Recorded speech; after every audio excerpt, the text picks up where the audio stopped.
horror.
Are we on? Yeah. Oh.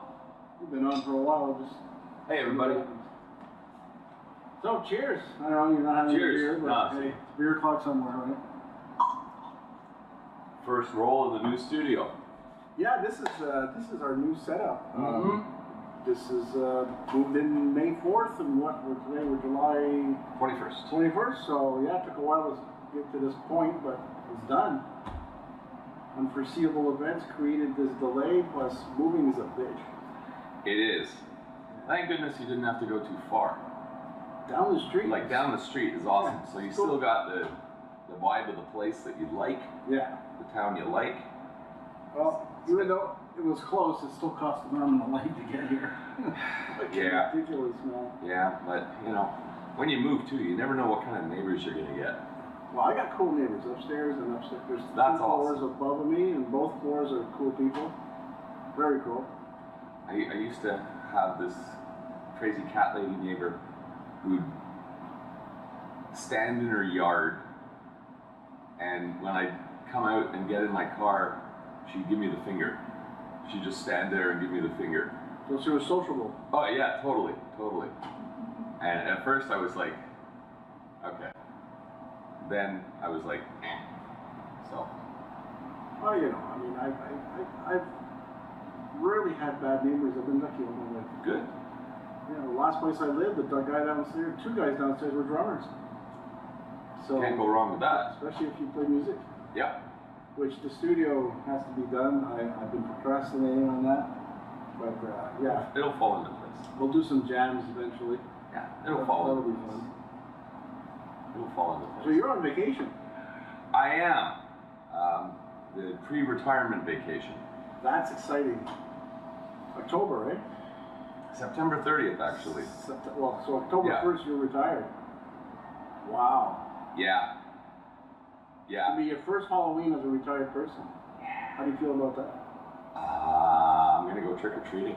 Well, that necessitates a spooky sound. There we go. Because Halloween's going to be your first Halloween. Yeah. It's going to be your first Christmas. It's going to be your first New Year's. You see what I'm saying? Yeah. A lot of firsts are going to come. I don't know. Like at this moment, I'm nervous. Yeah.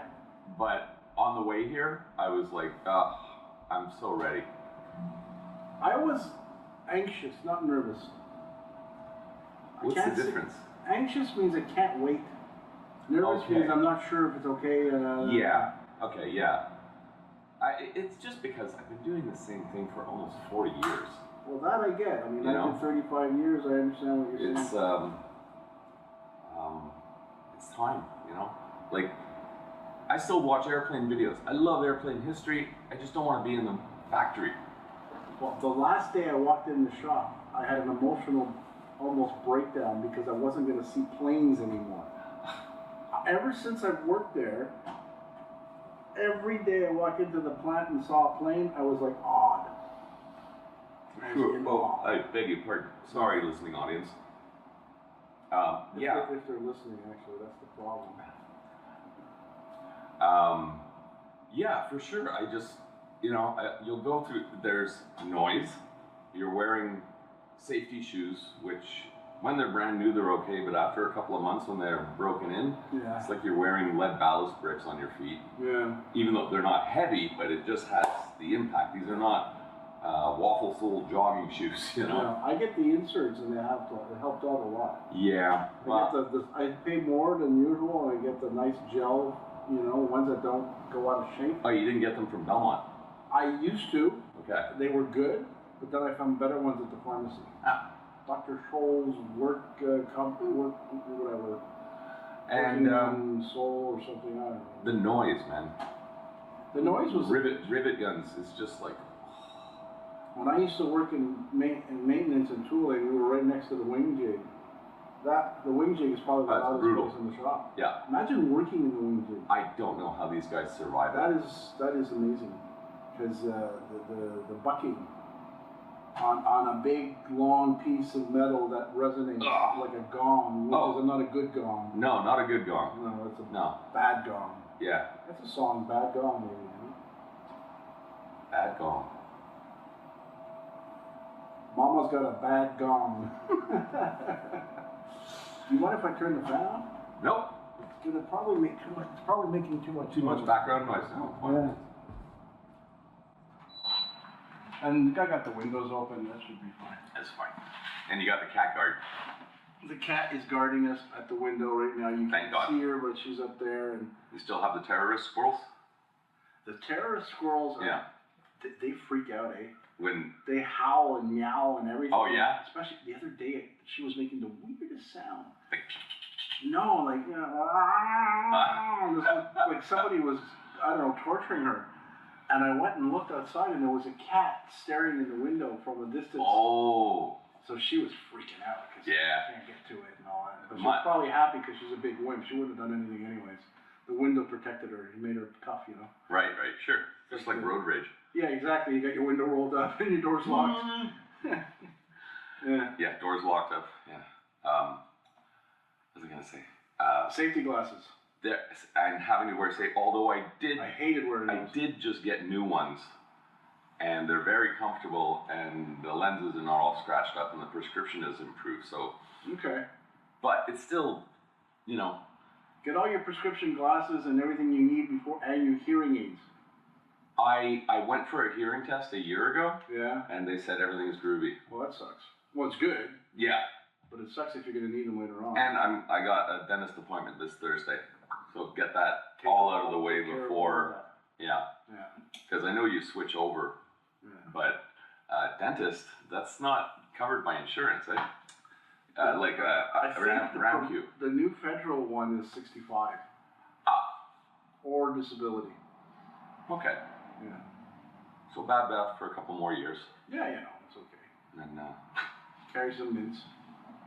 That's all you gotta do. I'm gonna put this on mute because we're gonna get. oh, good idea. Okay, everybody dive into their phones. Yeah, turn all your phones on mute because we don't want to hear you There from you go. here either. All right. If you don't know, this is two-way. I don't know how we do it, but it works. What do you mean two-way? I was just joking. Oh, okay. Meaning that I can hear them. Oh, yeah. Well, duh. And see you. Yeah, we see. I stop picking your nose, dude. So how do you like the new place? I know you've told me already, but No, it's I wonderful. added some stuff. I don't know if you noticed. Couple of pictures. Yeah, yeah. How'd you get those up? You're not allowed to make holes in your wall.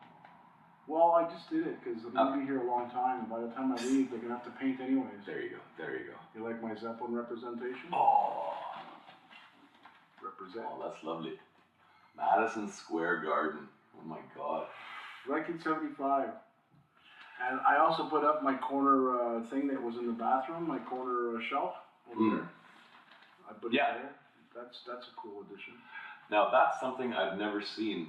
A band that posts the promo photo poster, and they have the set list on there. Well, that's an aftermarket. Oh, okay. That's a commemoration of the show. Oh, okay. Yeah. Yeah, I think probably the original poster was like that, and then they added that in production. Right. Just to, which is cool. I mean, it's probably not even something they used at the show. It's probably just poster makers said, let's make a really cool poster for the Madison Square Garden concert, you know? So yeah, I picked that up on Amazon actually, or eBay. No, it was on eBay. And then I found this frame that had a poster in it. It was in some weird, like, you know, like musical show, Broadway thing that was in there. And so I bought it, and it fit perfectly.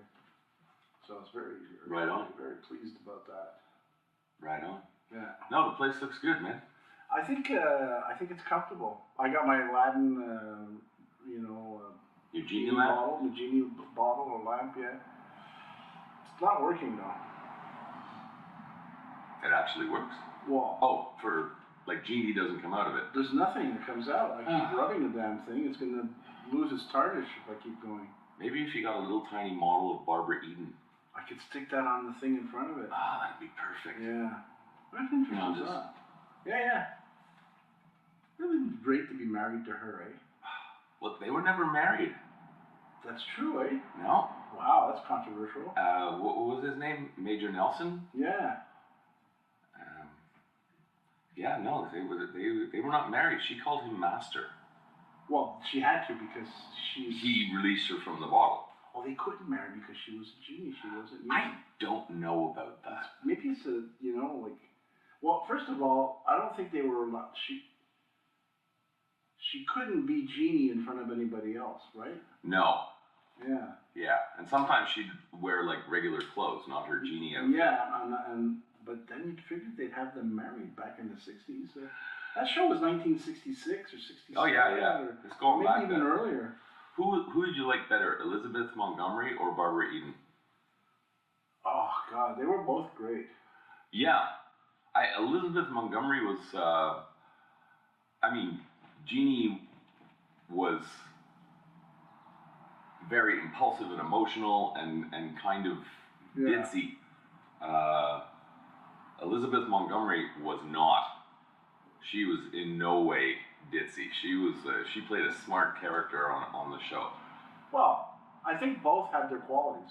Yeah, I liked Larry Hagman as a straight man. He was a scream. Oh my God, when he was like, "I'm in over my head. What have you done to me?" But also Dick Sargent, not Dick York, because there was two guys who played the husband played Darren in That's Bewitched. Right. Yeah.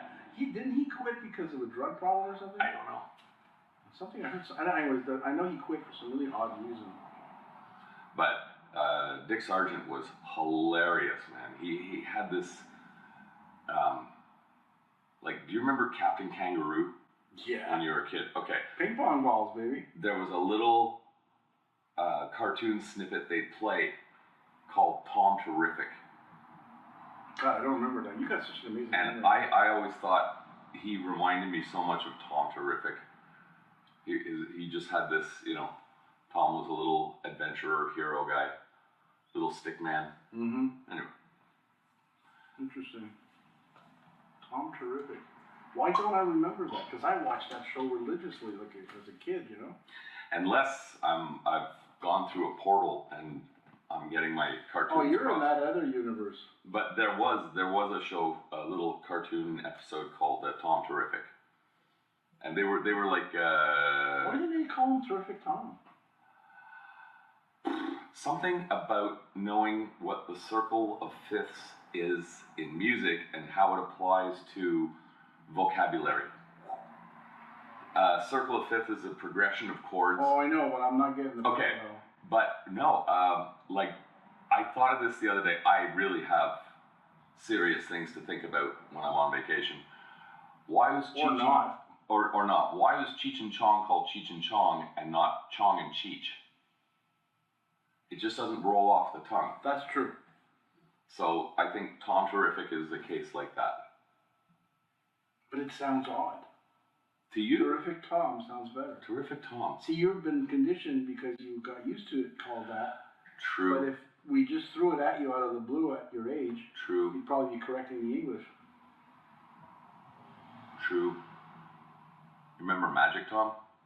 Why not Tom Magic? Tom Magic. Well, See? Magic wasn't his last name though. He was. We could have been. Yeah. There used to be a lot of. You think Tom's his last name?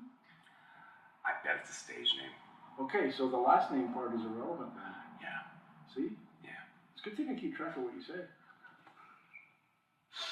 Oh my God. I'm just going to adjust this because it's bothering me. Are we out of frame? Well, the Oh. light is not balanced, Okay. and I'm going to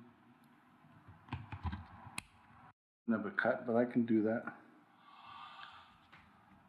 Oy, oy, oy. That's better. There we go. So, take two. So,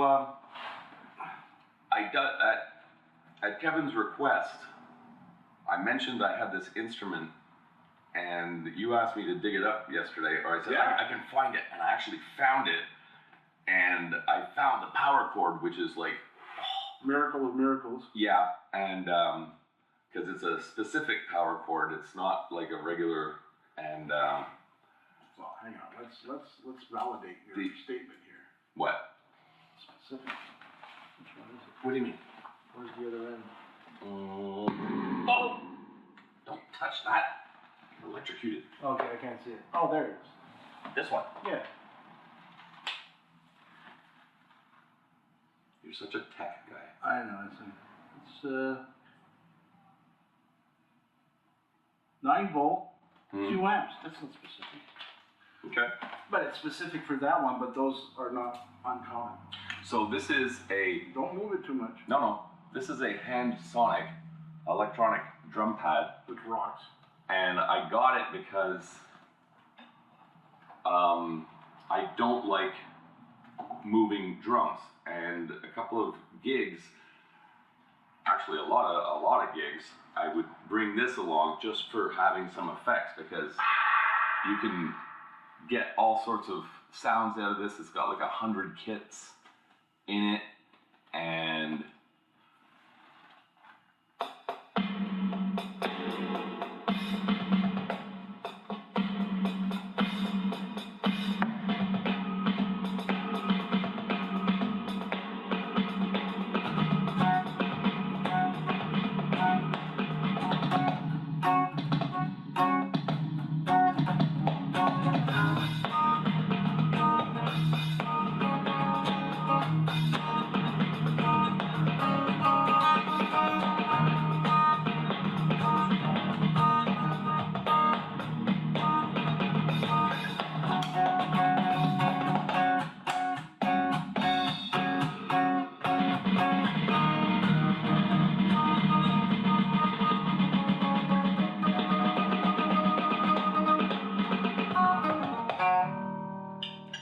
Well, that was fun. so you can get some stuff out of this.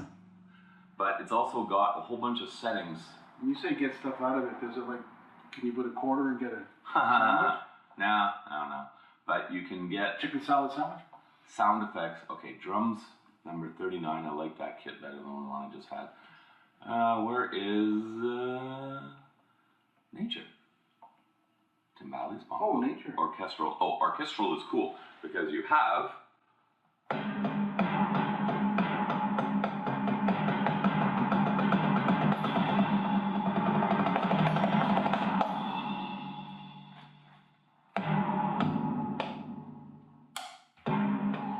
I haven't played this in a long time, and they're tiny little, there's 10 separate sections on this, and they all do different things. And I just don't have, yeah, it's got this hand. Oh, that's a symbol. Hand thing for symbol, yeah. Yeah, there's another one here. Oh, the closer you go, the louder it gets. How cool is that? Discovering all the time. That is so cool. Nature, oh, nature is cool. So Roland, if you like our demonstration of your Hansonic 10, you can send us and we'll review it for you. So send us some Thunder, good please. stuff. Yeah, it's kind of groovy, but you know, they say hand sonic, so you can use your fingers, but I kind of like it. I don't know why you're trying to drive. Yeah. Somebody just squeezed his nose.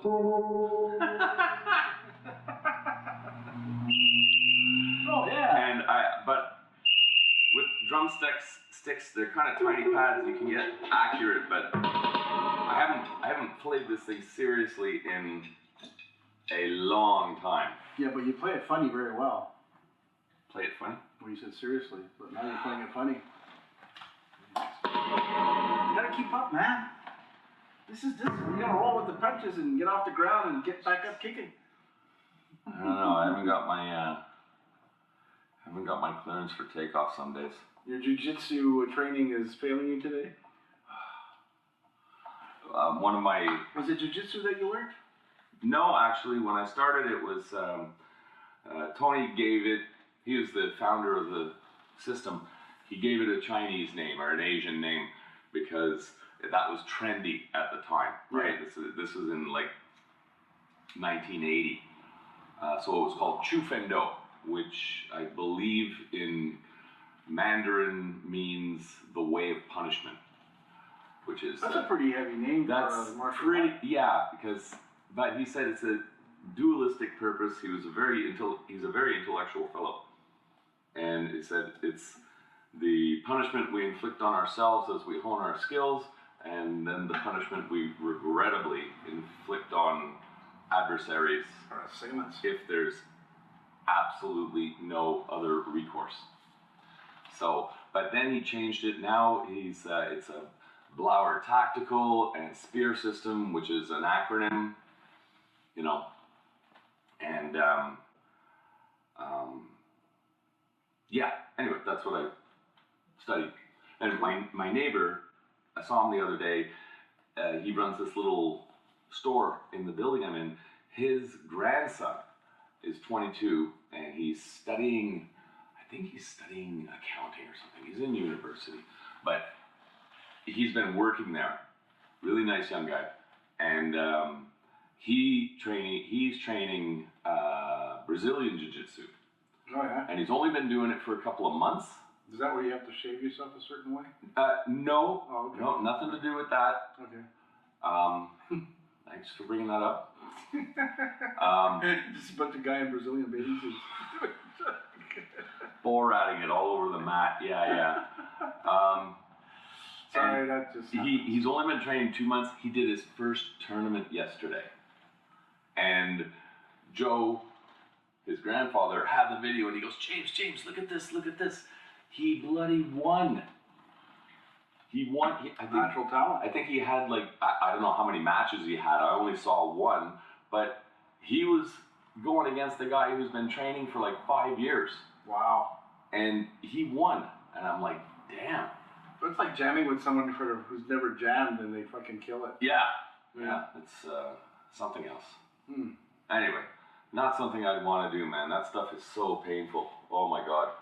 The training is absolutely nuts. I know. I just packed boxes for 4 days and I'm beat, so Yeah. I don't feel like training today. And as Bruce Lee said, boxes don't hit back. Yeah, No, wait a We're minute. hitting Boards. me hard. Boards don't hit back. Don't, Yeah. yeah. My boxes were hitting me back. A couple of Tylenol and a beer, I was fine. Yeah. That's the way it is. Yeah. So, yeah, I ran into some old friends last week. Yeah, I'm sorry about the circumstance, but Bye, it was awful. But the person in Memorial, his daughter was there, and she lives in New York City, or lives in Brooklyn, and she's 25 years old, successful young lady, and I noticed she had her fingernails done, nail polish. And so I said, "Oh, who do you do that yourself, or do you have a nail tech?" She goes, "No, I can't do this myself. This is," and I go, my daughter is a nail tech." And so I showed her some of the work and gave her the Instagram link, and she was like, "Oh my God." And I said, "Yeah, she doesn't charge much. It's $80-$90 for the most extreme fantasy nails, vacation nails, and all this hand painted stuff with, you know, stick-ons and gel buildups, and it's like." Anyway, when I told her how much she charged, I said, "Look, next time you come through Montreal, your appointment's already booked, and it'll be my treat. So you can get them done." And she said if she went to New York City, she would make a killing. no kidding. I was thinking that. And I mentioned this to my daughter this afternoon, or this morning. I just came from picking her up and bringing her into work, having our little coffee and visit, you know. And she goes, "Yeah, she knows a fellow nail tech, or a philo, because they're women, I guess. Fellow. What is fellow in female?" You know, I have no idea. We got to get on that. Research department. Yeah. Jimmy, yeah, look that up. Thanks. Jimmy's asleep. Drank too much last night. Yeah, well, we know that most of the time. And yeah, she said one of her associates went down. You can go down for a weekend and set up in a studio. Too cool. And she goes, "Yeah, you'll do like 2 12-hour days, but you make a killing." And I go, "Wow, that sounds a lot less expensive, because yeah, Paid vacation. you're gonna make more money, but if you gotta live in New York, man, that's expensive, Yeah. and it's hectic." But if you're visiting for 2 days, But visiting for 2 days, I and mean, if you could hook yourself up with a couch somewhere, that's amazing. Well, she's not a psychiatrist. you know what I'm saying. Yeah. And the good thing about her service, Psychology. it's completely non-invasive and does not require anesthetic for getting your nails done. So, way to go. Glad you pointed that out, because I was kind of worried. Yeah. Yeah. Yeah. It's an important detail. Oh man, I tried going to the Speaking of dentist. invasive, I had a colonoscopy last week. Yeah. Damn, I'll let you take that from here if you wish. You know, it's just a rear-ended joke. Right, gotcha.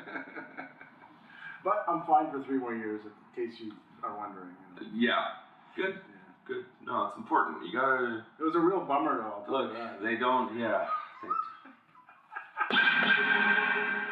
Oh, let me get an appropriate joke thing here. Okay, that's good. Oh, that's cool. Yeah. Now we have official sound effect jokes to go along with the stuff. Speaking of other weird instruments, He brought his balls with him. I picked up these yesterday, and Oh, they're that was yesterday. yeah. This is the one I drove all over Il Bazaar because I couldn't Oh, get that's the right. That was GPS. yesterday. Yeah, yeah. And then I pick up my son to bring him to work this morning, and I told him the story, and I said, "Yeah, it said BP 360 Il Bazaar, and it gave me the address of the Traversier, the Il Bazaar ferry." And I was like, "What?" And so I ended up crossing the ferry and then going, "I'm in the wrong place," and I came right back. Yeah. Cool thing about that operation, they're the nicest guys. I had a book of tickets that I bought because at the time, Ancient ones. 2017, and they still accepted them, even though their prices have gone up from when I bought these. That is a deal. They were super nice. So buy your tickets now because they're going to go up again. And then I tell my son, yeah, I'm looking for this address, BP 360. And he goes, where was it? I said, it was at the post office. And he goes, Bureau Postal? And I'm like, okay, my square head is in English. It would have been P.O. Box. You know? Yeah. So Anyway. In case you're wondering, wherever you're watching this from, in Quebec we're bilingual, and most stuff is in French because it's a French province. Even if you practice for years, you never catch it all of the nuance. I'm perfectly bilingual. I have an advantage over you. I was raised by a French father and an English mother. That's the way to do it. You know, yeah, I'm a hybrid. That's the way to do it. You know? Yeah, this thing. Sorry, go ahead. Half fuel, half electricity. Right. Yeah. I won't tell you which side the fuel is. Okay. Right out. So this is called Koshkash, and the first time I saw it, it was a guy from Ghana, West Africa, who was demoing it, and basically it's shake, shake, shake, shake. But I gotta play with the length of the attaching string. Oh yeah. Because it's still a little bit too Oh, long. so it's adjustable. Oh yeah. Yeah, it's just a paracord. Yeah. And but man, the guy demoing this stuff, he's got one in each hand, and he's getting a real nice clave sound and a real nice, like, these are great shakers. Like, I find that's quality. That sounds really nice. As far as shaking goes, they're pretty good. And but man, he's like doing trips and flips and Yeah, I like saw that video. musical nunchakus. You know? Yeah, it was really it's just cool. Anyway, so this is I my like new that. thing. Musical nunchakus. Or nunchucks. Musical nunchucks. There's something there. We'll find it. That's a song. But I have to. This is my new thing I have to master. For years, I have this obsession with balls, obviously. For years, I've been using these, and I find they're very good. Health, strength, meditation, concentration. And it drives the cats crazy. Sometimes. Yeah. And so I thought, well, how much of a reach would learning how to use these be? Big difference. And though. it actually is a big bloody reach. The first time I did, like, you hold it between your index and your middle finger like that, and you flip it over, thumb underneath or thumb on top. I've been trying to zoom in on instructional videos to find out what's the best, but the big thing is the guy really had his hands straight out. I was trying to do it like this and not having much success. But like the first time I did it yesterday, I almost took my eye out with this thing. Yeah, just because You should wear your safety I glasses. could not get it straight. Now, after one day, I can get it straight, but I can't get the grabbing. Anyway. Well, before you retire, stock up on safety glasses so you can keep playing that thing. Anyway. And maybe that cap, you know, with the hard hat cap, baseball cap they have? Yep. Because that ball can go flying onto your head. Sure. And your toes, steel toes, in case you drop it. That's. And you'll be retired wearing safety gear. This guy looks out for me so much. Well, you know, I care. I like that. I care. And so the big problem with playing drums, like if you play a bass fiddle or timpani drums, or I guess the worst case scenario is a giant church pipe organ. Yeah, they don't move around. They don't move, no. And drums can move, but they're a pain. The first thing any successful drummer gets is a roadie. Well, You know? come on, let's give a break here for the vocalists. I mean, they got to carry that little bag with the microphone in it, you know. Yeah. Yeah, you got to have sympathy for the vocalist. Yeah. And Meanwhile, the guitarist has an 18-wheeler backing up all his amps, you know. no kidding. So the thing I like about any percussion instrument that is super transportable and kind of different, like I've only seen this on YouTube. It's very popular in Asia. There's a whole bunch of Japanese folks that are doing demos on this stuff. Yeah. And but again, the same reason why I like the Hansonic is because it's so easy to move. All you need a little amplifier, you need some electricity, yeah, but it's not like, I mean, my drum kit is super portable. It packs into 2 giant hockey style bags, but it weighs, like each bag weighs like almost 100 pounds. And just to interject again, Roland, if you're listening, other equipment can be tested, and Yamaha, we're using your app, so maybe you can send us little apps to test. That'd be great. That'd be great. We're open for that. Yeah, see? Yeah. I love the fact that it gets louder. Yeah, if we go for, try and zip through this really fast, get to where it is the nature. Thunder, Oh, that's cool. orchestral. You know, there's it's got this hand thing so you can be whipping around. Is there one where you have an old throttle I don't know. on? Yeah. I actually haven't plugged this thing in years. And just because I stopped gigging, obviously, because of COVID and everything. So I stopped doing all the events and workshops and yoga classes and meditation classes, all that really super, what's the word? Super duper. Culty stuff? Culty stuff. Yeah. Cultural stuff. Yeah, like I went to this, Is that what you meant? Like culty? Cultural? no, Oh. no, more like just weird. Oh, you mean like Kool-Aid? Yoga was great. Yeah. Kool-Aid cult. Yeah. Okay. Yoga was great. Yeah. I have a beer cult. That's a whole other story. I went once to. Oh, and if Bush wants to advertise with us, I will Yeah, do a hey, Bush tasting hey. test. And yeah, We're whores. only way to be. I went a few times. I had a friend who was into chanting. You ever? And I had a girlfriend like that. yeah, with like a harmonium. Mm-hmm. You know, it's Yeah. like half accordion, half keyboard, Yeah. Indian I had the instrument. album. Hey? I had the album cover. I stared at it for hours. There you go. Yeah. And Probably people from outside Quebec have no idea what harmonium is. it's a little, it's like a wind-driven instrument with a bellows on one, and you pump it's very it, obscure. and it makes it sound kind of like an accordion. But it's very obscure. But in Quebec, because of the band Harmonium, everybody knows what it is. Because of the album cover. There you go. Yeah. We have a band called Harmonium, which uses that on the album, and there's a picture of it on the album. It was strange though, like they kept playing, they were chanting, and I'm like, okay, okay. But then they were chanting, singing, and it got awkward. It was uncomfortable because I know that feeling. I don't like that kind of stuff. It's like, no, I don't my mind just doesn't roll over and play dead because you say you've got some mystical power. Okay? Yeah. I don't go for that. Unless I'm watching a chick flick, I do roll over and play dead. Okay.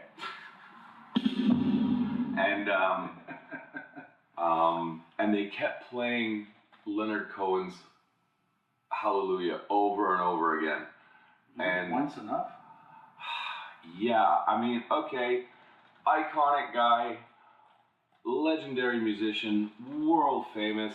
I couldn't do what he does. He's not my cup of tea. You know? He's a very eclectic and Yeah, he's very niche market. kind of like this, what's the word? Like underground. Yeah. Kind he of. is. He's I know what I can't think of the word, but I know what you're saying. Yeah, just It's like a cult following, it's like an occult style of music. You know? yeah, very, very guru-ish, very. Yeah. And I'm like, he's a performer, man. Yeah. Like Sort of like French movies, you know. Like the film, you know, the old French movies that were very dark and, you know. Speaking of movies. He kind of reminds me of an old black and white French movie. Oh yeah. You know? Oh totally. He's a total character actor. Yeah, hold your thought. I gotta go Oh, okay. replenish and Entertainment time. we can do interesting.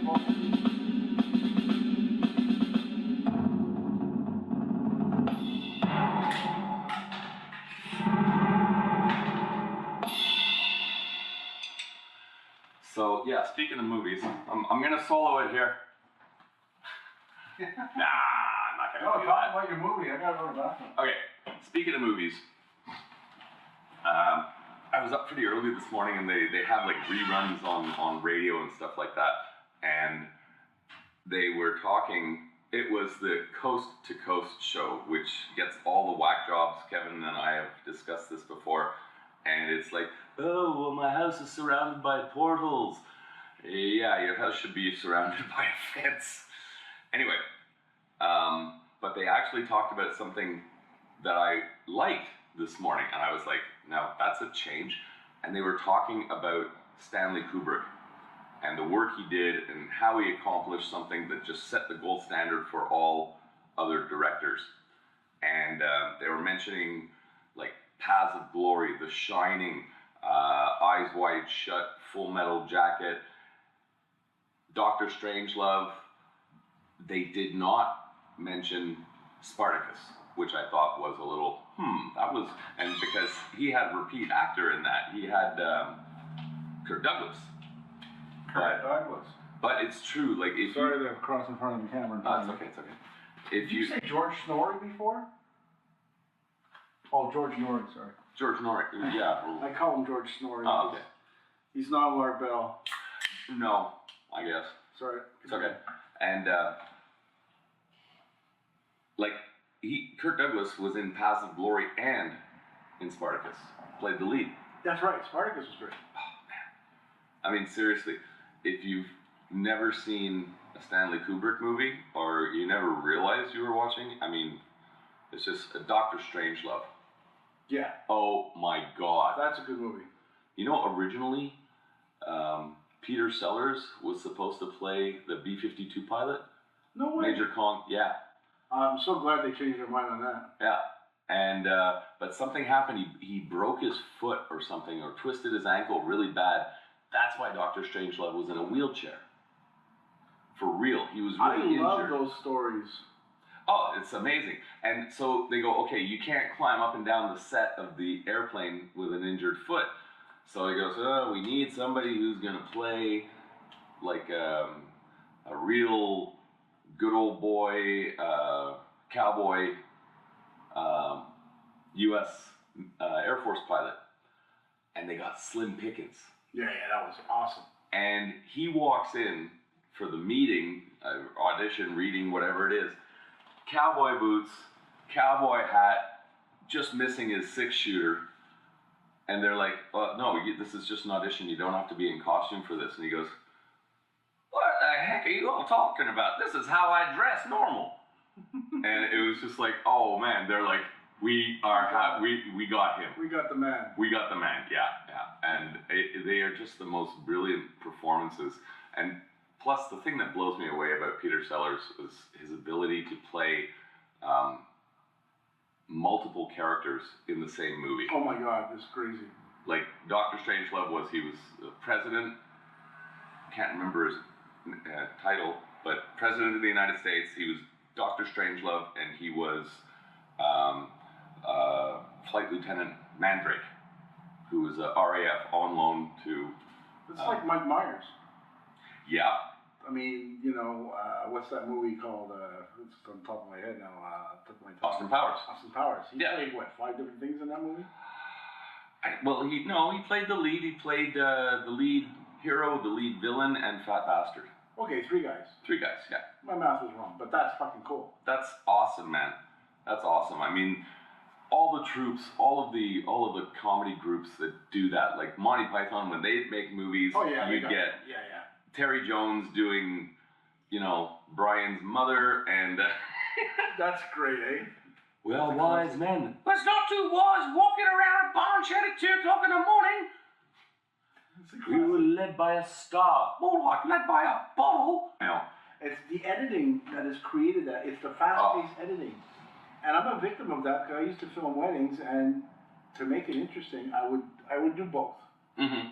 I would do the cinematic, long scenes, but then when it was necessary, I would go back and forth with multiple cameras to keep things going. What I would do is I would film a wedding with 3 cameras. One at the back on top in the church if possible, mm-hmm. get the view of the whole crowd. Mm-hmm. and one on the side of the stage facing the couple, and then me handheld running around. Take a break. I would cut back and forth to all three cameras all the time. It did make it more interesting. I get that, and the way, I mean, everything is explosions and Well, yeah, that's you know, action movie stuff now. It's just like I can't follow some of that stuff. It's just so, you know. Yeah.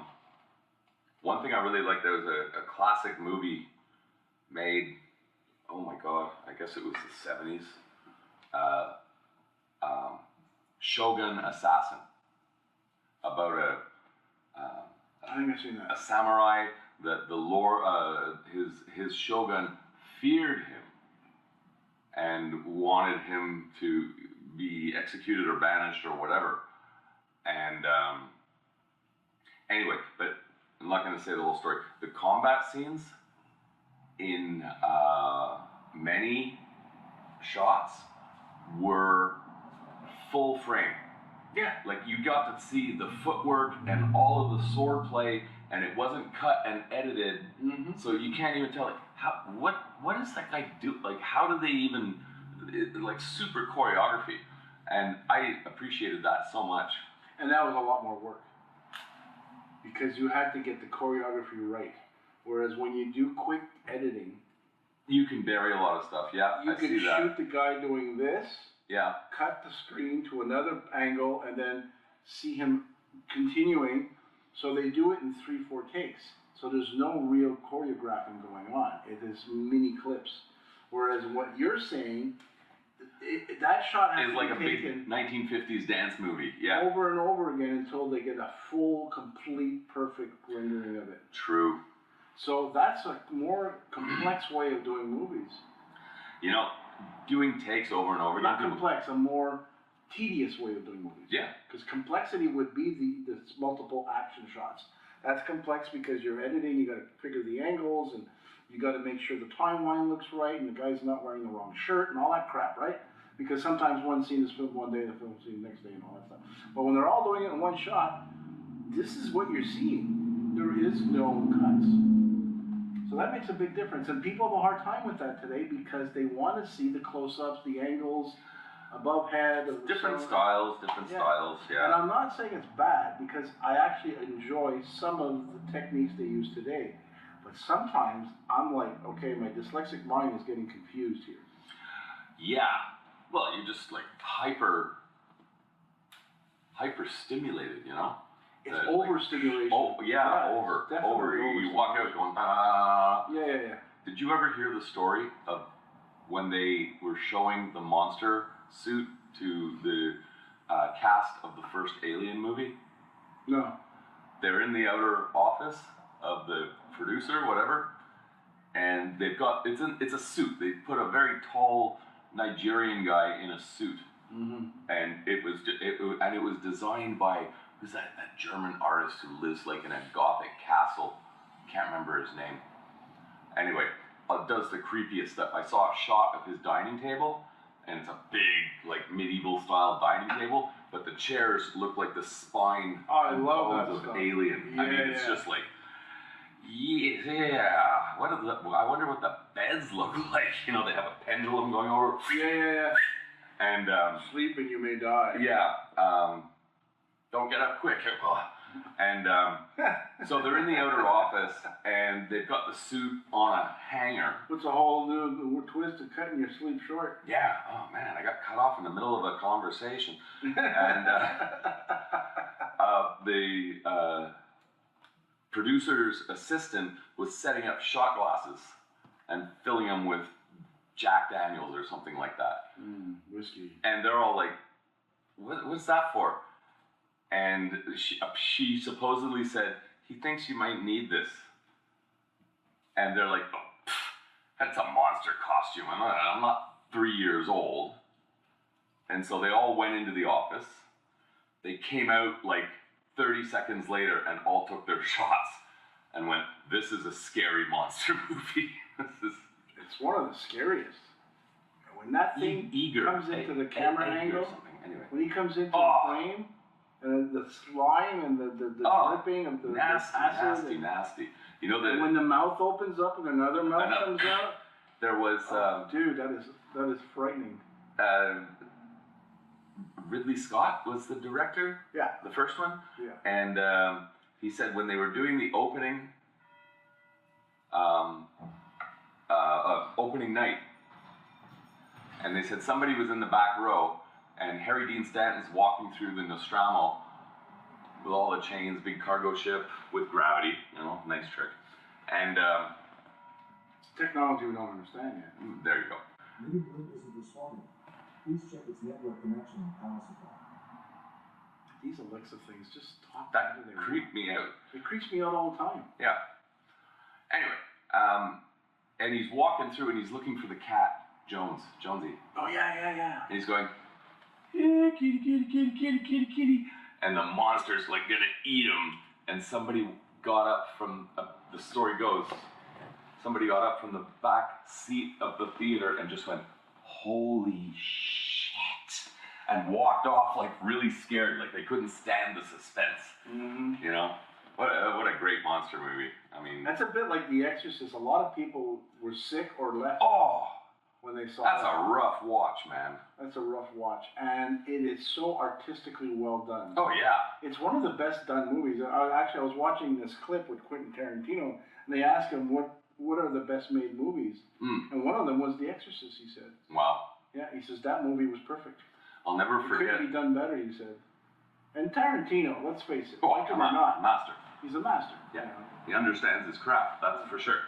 I remember the opening scene of The Exorcist. You got the old priest who's at an archaeological dig in Iran or Syria or Iraq or something. It was Iraq, yeah. Iraq, and they discovered this statue of a demon with the wings spread and nasty teeth and all that, and it's really, really old. And there's the sound of these two wild dogs fighting to the death. Yes. In the background, and he hears the dogs like just being like totally nasty, but they make it like that's the voice of the demon, and I was like, this is gonna be a scary movie, man. Yeah. I thought that it is not blood and gore, it was just disturbing, the image. Mind-altering fear. Yes. The scariest movies for me are demonic things. I had a biblical upraising as a child. I went to a Baptist school, private school, and then I later on was a Baptist for a while, and the whole idea that good and evil is real and that there could be a dark side, it's supernatural. I mean, a dude breaks into your house and you have a chance to defend yourself. Yeah. But if you wake up in the middle of the night and there's a winged creature standing with fangs over your bed, I think you're screwed. Well, that's always been the premise of things that I always found super scary when I was a kid, and still now. It's the monster you cannot deal with. Exactly. On normal terms. Normal terms. The first time I saw the 1952 War of the Worlds movie. Yeah. It was a Jovan matinee. I was off school. It was summer break. I walked over to my friend's house in the sunshine. I was looking up going, are there aliens going to come? Like, I was terrified. I was like maybe 9 years old. Yeah. But I was terrified because they couldn't be stopped. That's the thing. That's and that's the whole thing about the demonic stuff. That's the rub. It can't be stopped. Yeah. So you're dealing with unnatural sources of energy and power that can't be solved by a fist in the face. You can't talk him out of it. No. You could talk a dude out of hitting him. Same thing for the Terminator movies. Can't be stopped. Same thing for Alien. It wasn't scary, the Terminator movie. It was fun. But it had the same mechanism of something that can't be stopped. I understand, but it was still not scary. It was actually entertaining. Oh, yeah. It was well done, but I mean, I was never scared in that movie. I was never like, oh my god, this is like, oh my god, what is No, of course not. I didn't walk out of the theater going, what is Terminator? Exactly. But a demonic movie or a serial killer movie or stuff where it's pure evil. You know, one of the crossovers for a unstoppable monster or supernatural technological monster movie would be, I think, would be 2001. Because Well, that's creepy. when he's talking to Hal, It's creepy. you don't know where Hal's coming from, Mm-hmm. you know? Yeah. Which brings me to another subject, which is AI. They asked AI, Oh, God.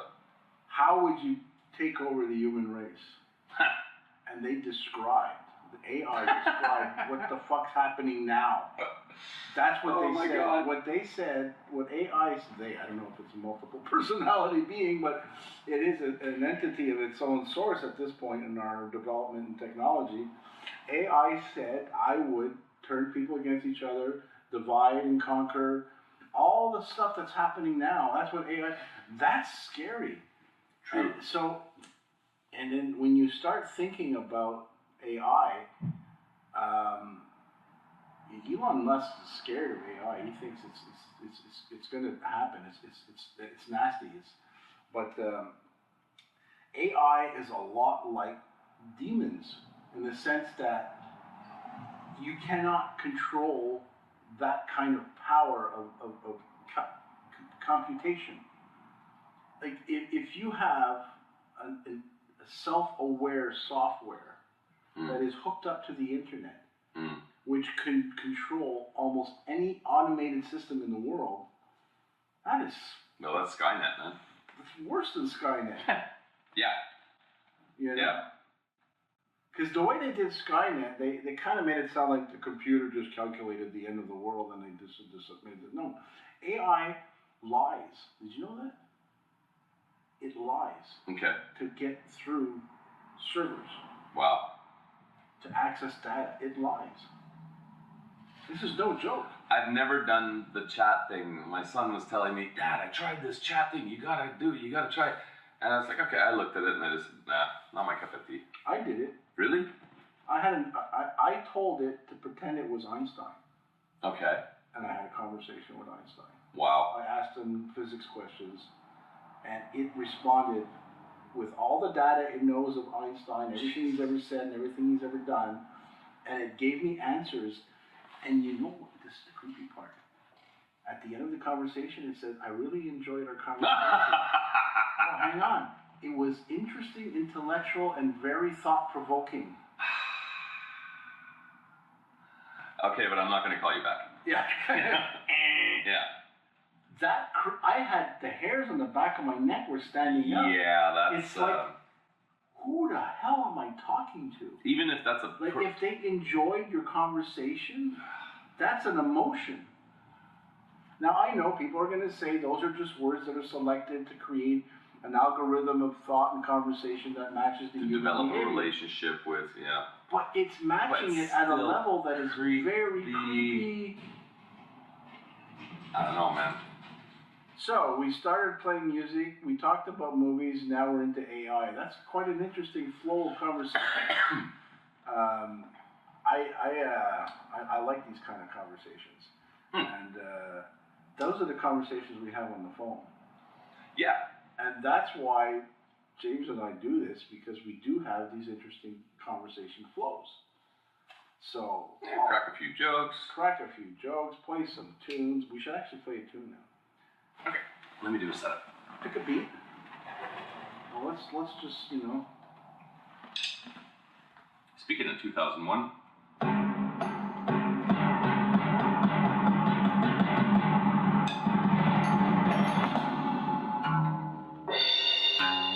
okay, let me find the drum set here.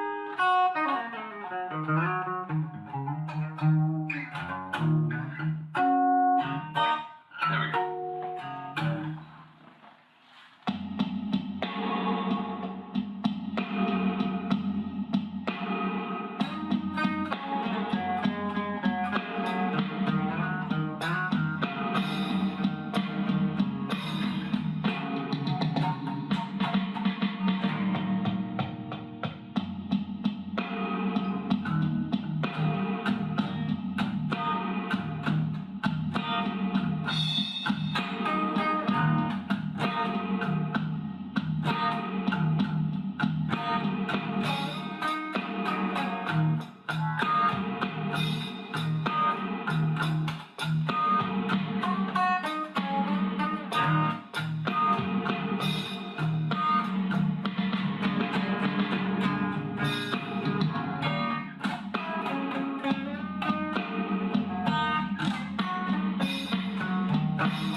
AI Blues. AI Blues. Oh my God. I think that's what we'll call it. That's what we'll call it. I love this little ant, man. That is so sharp. I bought that probably about 10 years ago as a practice amp. Okay. It's great because Easy transport, yeah. it's got different tone settings, like Okay.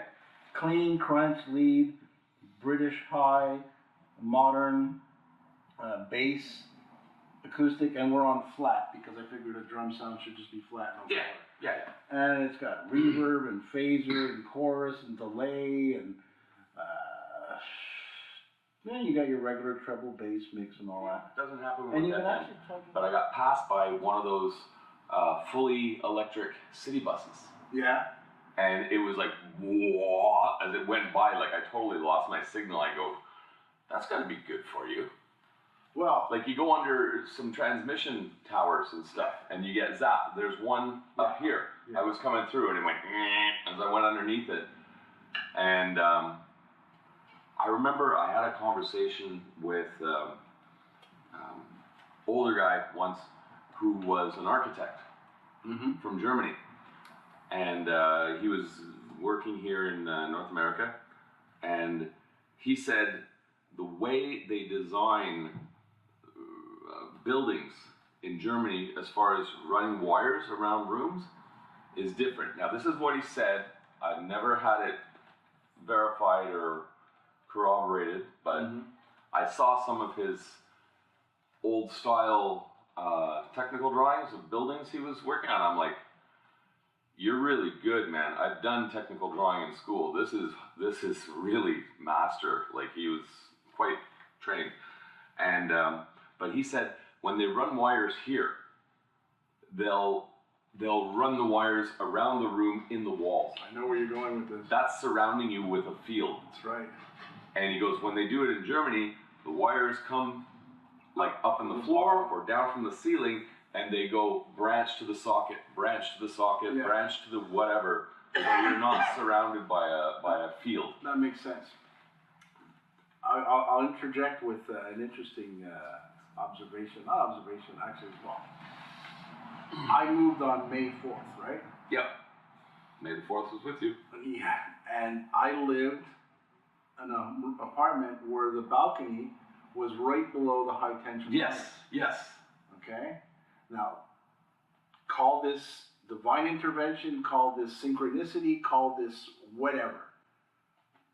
I move here. I get a heart problem. I have a pacemaker, and I'm not allowed to be near high tension wires. Wow. Is that really weird? Like, I can't even put my phone near my chest. Wow. So this is true. So you would have had to evacuate anyway. I probably would have been not feeling well at the times I was Right. sitting outside. And I love sitting outside. You know me, I was always on my balcony. Yeah. So I was That's wild. so upset about moving from there. But It broke my heart, but my heart was needing me not to live there knowing what was going to happen. that's a trip. Isn't that crazy? Wow. So I probably would have. Yeah, and you are exempt now from metal detectors. I can't go through metal detectors anymore.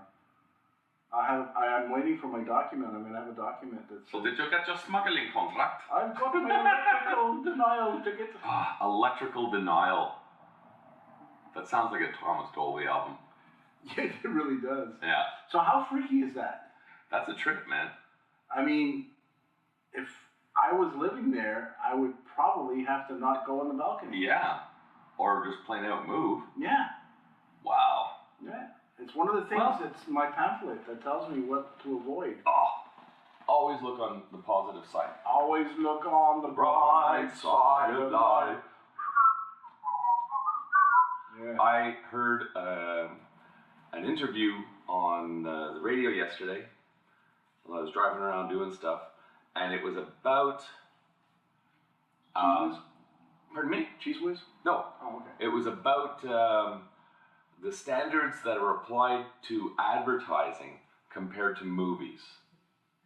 And they were saying movies, you basically get away with murder today, sex, violence, and all that stuff. Literally murder. 'Cause it's And literally it's a G-rated movie. yeah. You know, it's like, what? Like that never would have gone down, right? Back in the day. But advertising, a lot of ads don't pass because they can't go the same places. Well, no, I know. When I was 13 years old, I went to France. Mm. And I was watching French TV. And the bra commercials showed the woman naked and with the bra. No way. See the difference between the hold and how natural it was. And the beaches, practical demonstration. and the beaches where we went in France Nude beach, were nude, yeah. topless. They weren't nude, they Okay. were topless. And you come back to America, North America, and it's like taboo. Puritan, yeah. Yeah, so TV is controlled. It's this. Well, I find now TV should be controlled in a social dynamic more than a sexual and violence dynamic, Okay. because the lifestyle example is not representative of reality. Yeah. Yeah. I mean, how many times do you ever watch a TV show when somebody's like, I've been at work for 9 hours, I want to go home. You know, like they're always just sitting around or doing something, Everything's or it's like, honky-dory. really? How do you get the money for that? Date to arrive, and he's tidied up his place, really nice. Mm-hmm. She comes in, they sit on the couch, they lean back to start kissing, and all of a sudden she goes, oh, and he goes, what's wrong? And she falls over dead. There was a fork hidden in the couch, and it stabbed her in the back and killed her. Right? What's this commercial about? Tidying IKEA. up and buying IKEA furniture, right? And because you might get a fork in the back. yeah, and they were like, no, you cannot show that kind of violence on a TV commercial. No, and then in the TV show is people shooting each But other. yeah, for sure. You know, it's just, Interesting, it was a very interesting interview. Another one was, oh my God, jeez, I can't remember. But the image was a woman's in heavy labor, gonna deliver a baby. She gives one final push, and the baby gets launched across the delivery room, Oh yeah, out the window. You've heard of this I've one? seen that clip on YouTube or something. Yeah, and as he's flying, he Or keeps Monty on Python going. movie, I'm not sure. That would be, yeah, the machine that goes ping, Monty Python. But Yeah. okay, that's what it is. No, but this was, and now the rough towels, you know, and then we isolate the child and leave the mother alone. Yes, and Monty Python was great. Oh, my God. and but this baby, as it goes through the window, it crosses the river and starts flying over the city and starts aging, and goes from being a toddler to a preteen to a teenager to a young adult. That's cool. And he's still flying through the air going, ah! And there was some famous rock song that was playing in the background, like something like a Metallica song or you know, Highway to Hell or something like that. I can't remember. But anyway, he's an old man, and he's in his trajectory, and he lands in an open grave. That is so cool. And so it was like birth, boom, fly, die, and wind up buried. And they pulled the plug on that. They said, no, we don't accept this image. So the censors, Reality sucks. We can't do this. Yeah. Instead of learning how to deal with it, let's deny it, you know? But that's a great concept. I wish I could remember. Very, very visually. Yeah. I would, you know what I'd love to see? Advertising outtakes, commercials that were never made. Yeah. There must be a YouTube for that. There's That would gotta be. that would be a good rabbit hole to go down. Yeah. That'd be cool. That is cool. That's why I keep a clipboard next to me, so I can write things down. I don't have it here; it's on my couch. Well, that's what this is for. You have a notepad. But You just yeah, dictate to I it. know. But I always lose. I don't lose the phone. But like when I say to the apprentices at work, if you want, you can write this down. And they're like, sure. But they don't pull out, like I say, carry a piece of paper in your back pocket and a pen at all times. Old school. Right. But they're like, no, I'll make notes on my phone. And I'm like, But what's the difference? perceived image. Being on your phone at work is overdone and therefore has poor optics in the eyes My of... boss told me your phone should always be in your pocket. I says, really? I says, I use my phone to take pictures of part numbers. I use my phone to take notes. That's fine. I have to look for a serial number. I can't see it, so I put my phone up. And he goes, okay, that makes sense. I says, I use my phone to text different employees sometimes. It's work related. That's no problem. So it is a tool that can be used, and like we said before, it's not the tool, it's the abuse of the tool. But we know most people are on Candy Crush.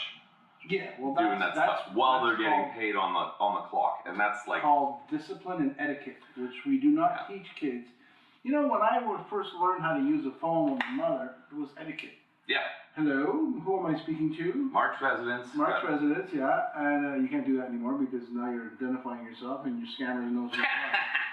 But it was always like, oh, hang on, I'll get that person. Won't be long. Like you well, have. May I take a message? May I take a message? And when the call is over, say, okay, well, I must go now. It was nice talking to you. Have a good day. Bye.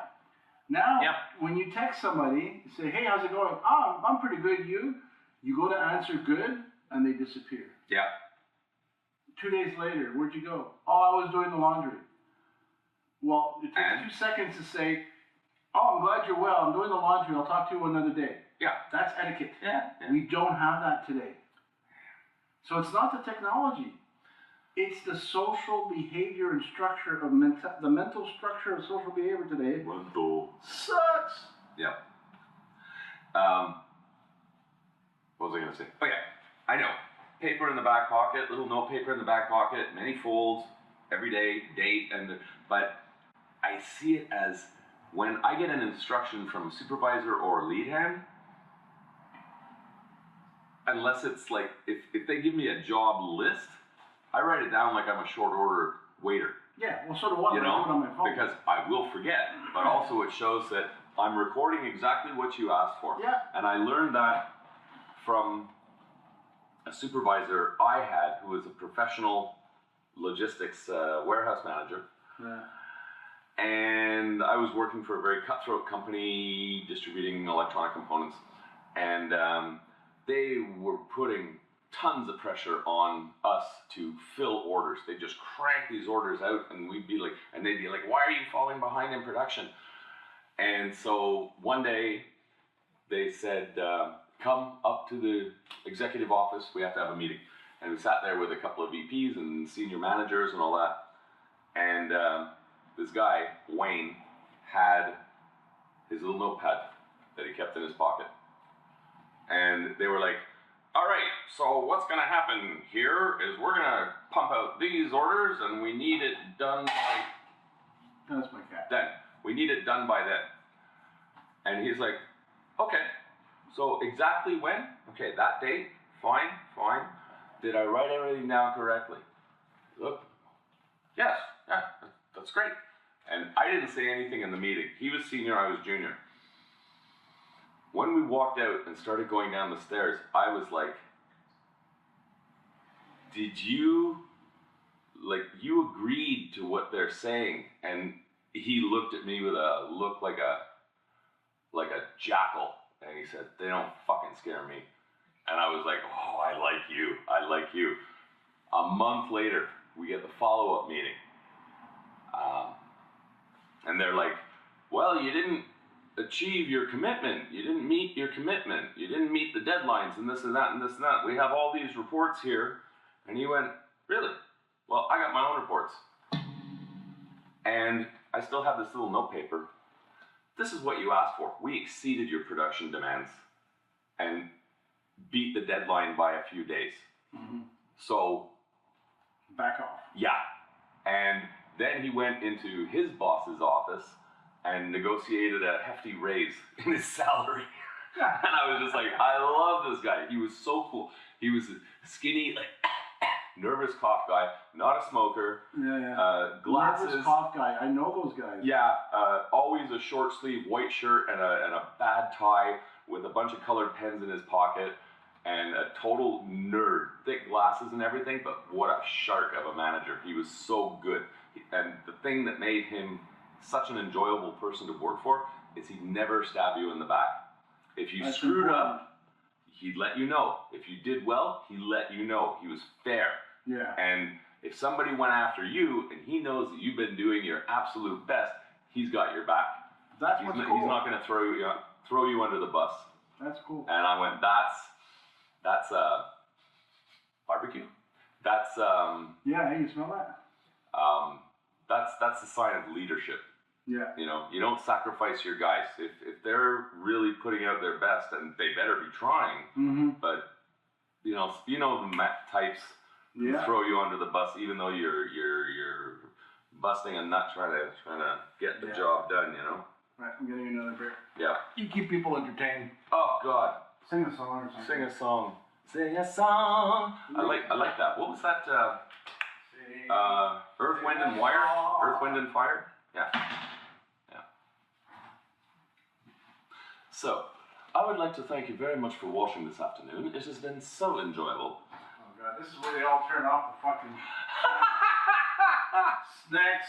Bad British accents.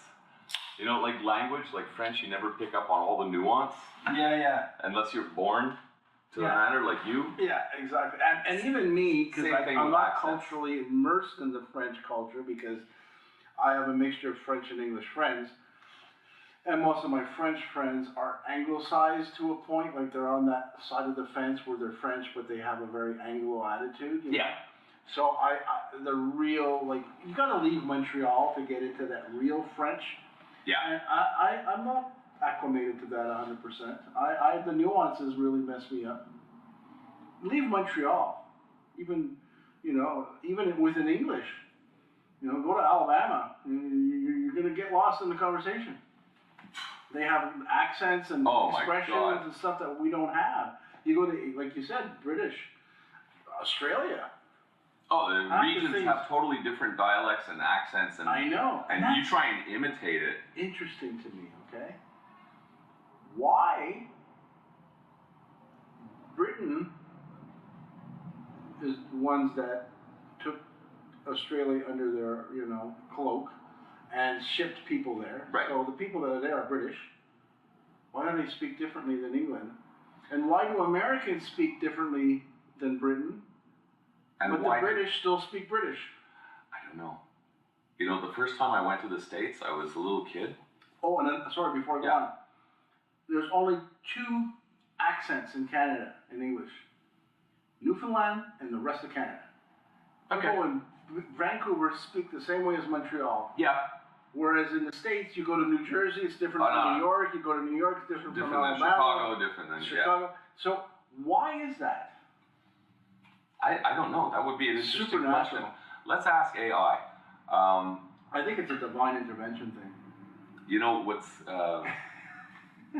You shall speak this way. yeah. When I went the first time I went to the States when I was a kid, I'd been watching American TV. When I got there, I was like, how come they don't sound like the people on TV? Yeah. It blew me away. You know, I was like, what? It was so strange.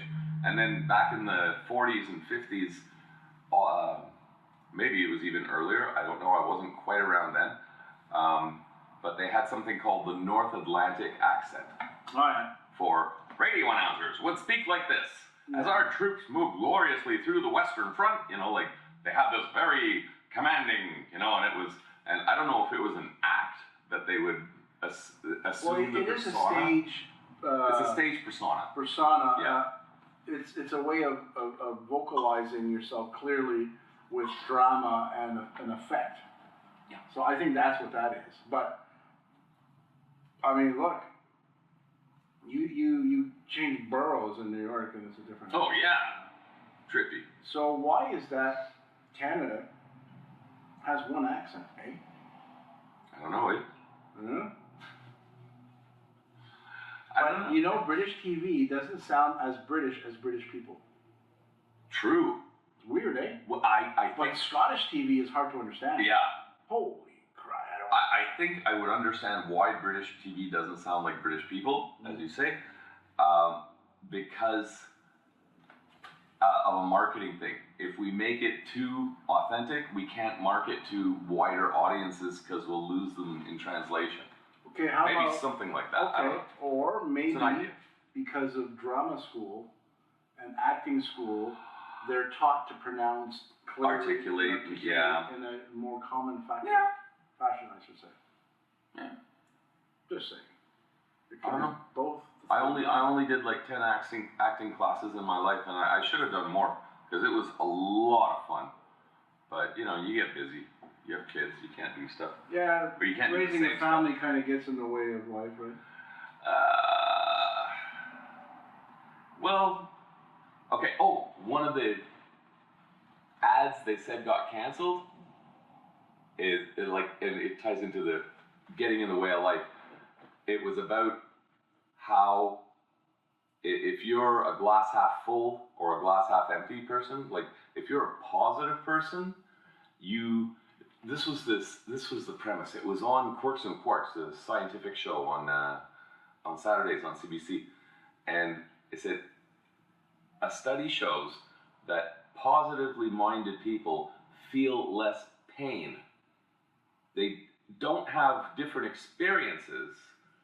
Everybody gets speed bumps and thorns in their feet, but the positive people feel less pain. So they made an ad about this super positive guy, and it shows him. He comes out in the morning, opens the door, and he goes, "Hello, world!" And he like steps on a rake in his garden and gets smacked in the head. He goes, "Oh, hello, rake!" And then immediately he gets hit in the head by a newspaper from the paper boy, and he goes, "Hello, paper boy!" And he's just so positive. And then he walks out on the street going dee dee dee dee dee and gets killed by a bus. And went, "Oh well," like he's just super positive about it. That's one of the ads that got banned. But You remember that song Endicott? no. Endicott, and he walks out of his house and he's all happy and he's going and everybody's waving at him and all the girls like him. And there's a video on the Much Music or Okay. MTV at the time. And it kind of sounds like that guy. Anyway, it's true though. Positivity really does help. And in stress situations, keeping your sense of humor really helps. I'm not saying this to describe to talk about what happened, but because of what happened, I can agree with you. Being in intensive care and having a positive attitude Oh, changed yeah, everything.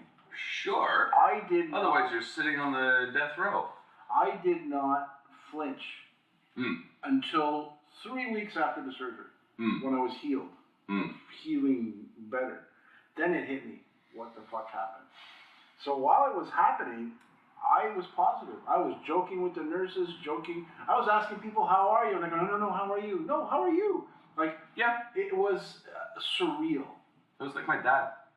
My dad was always like, "Hey, doc, how you doing today?" Yeah, And that's they're how like, it was. "You're still alive. How come you're still alive?" Yeah, that's kind of how I felt.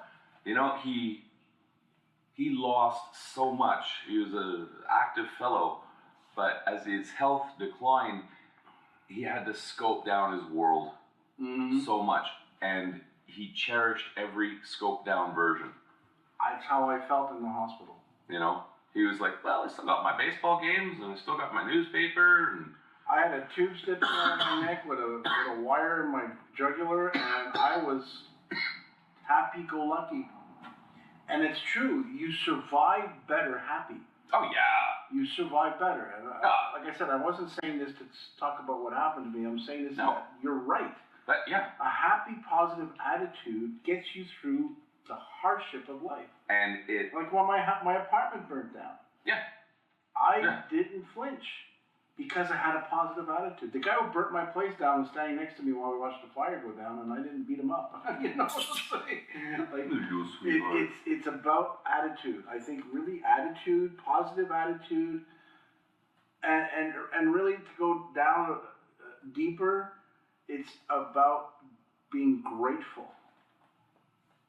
That you weren't. Gratitude is a hugely important component. If you have gratitude, you will survive hardship. Keeps you humble. Keeps you humble. And that's important. These are all the things that fall into the social skills bucket that allow you to achieve with other people. Because there's very rare instances where you achieve on your own. You either have a teacher, you have a support network, you have somebody who's supplying you with materials. We need each other to make anything work. Yeah. And think of that. Yeah, I agree. You know? It's 100%. Even a self-serve gas station has a fuel delivery guy and somebody who maintains the pumps, even though you're doing, but There's an infrastructure in everything. And Yeah.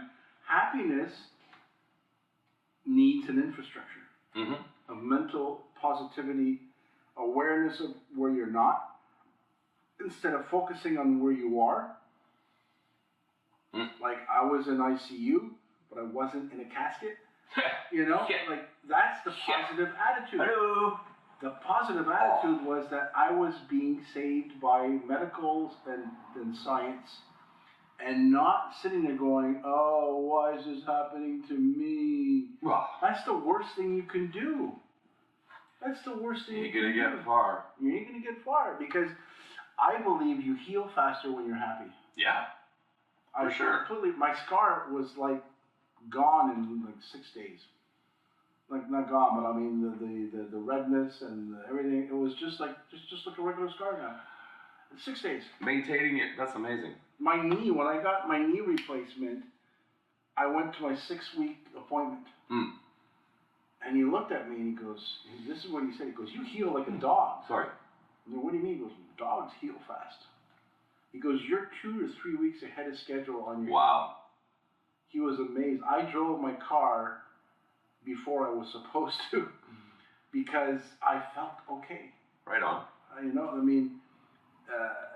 The dates they give you are an average, but I felt great. I think it was 3 days after my surgery, I took my crutches and walked downstairs to sit on the park bench. Wow. And I'm not bragging. I'm trying to explain that positive attitude, Yeah. being grateful, gratitude, will heal you faster. That's my experience. Speaking of being in caskets, a little bit of a jump here, but you mentioned I'm not in a casket. I went to get my bicycle repaired a week ago, Mm-hmm. and on the way there, I pass a funeral home, Mm-hmm. Collins McGivelry, I think it is, on Highway 20 at Cartier Avenue Yeah. in Point Claire.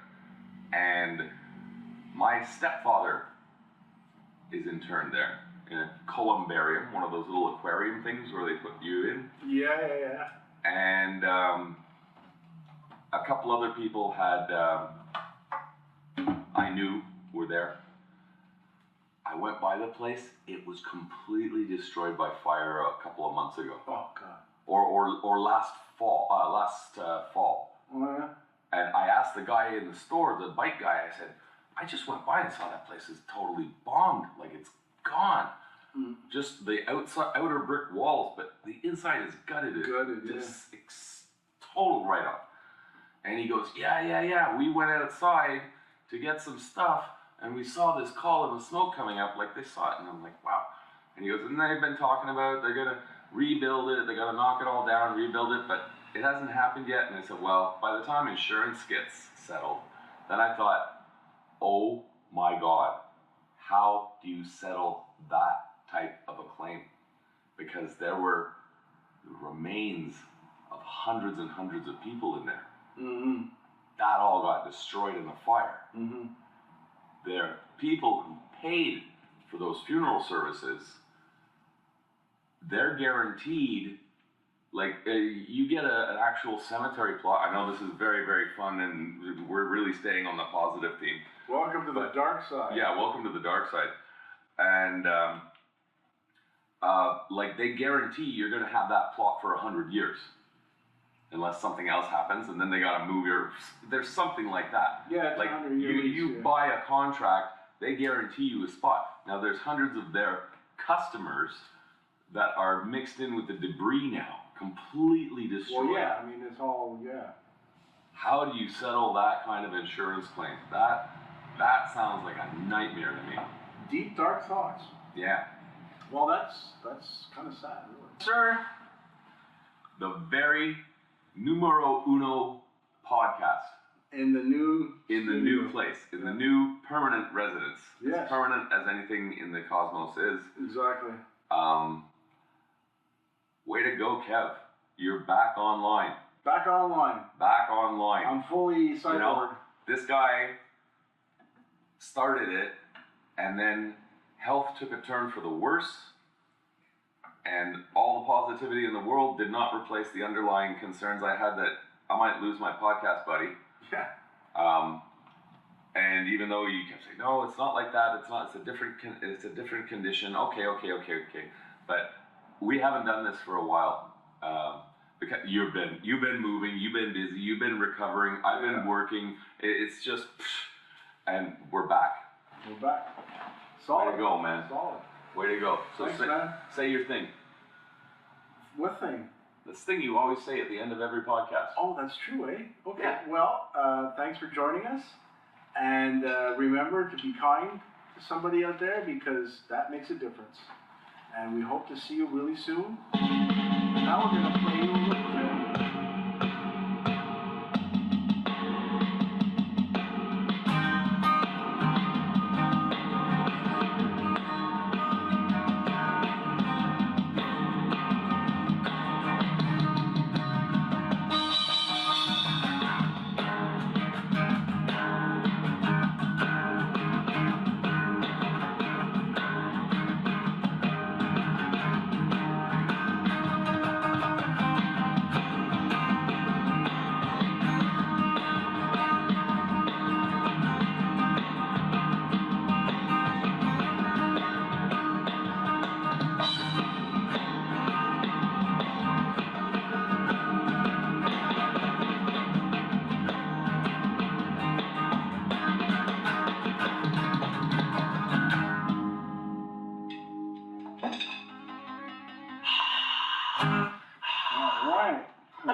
The crowd goes crazy. And then as it exits the stadium. Later.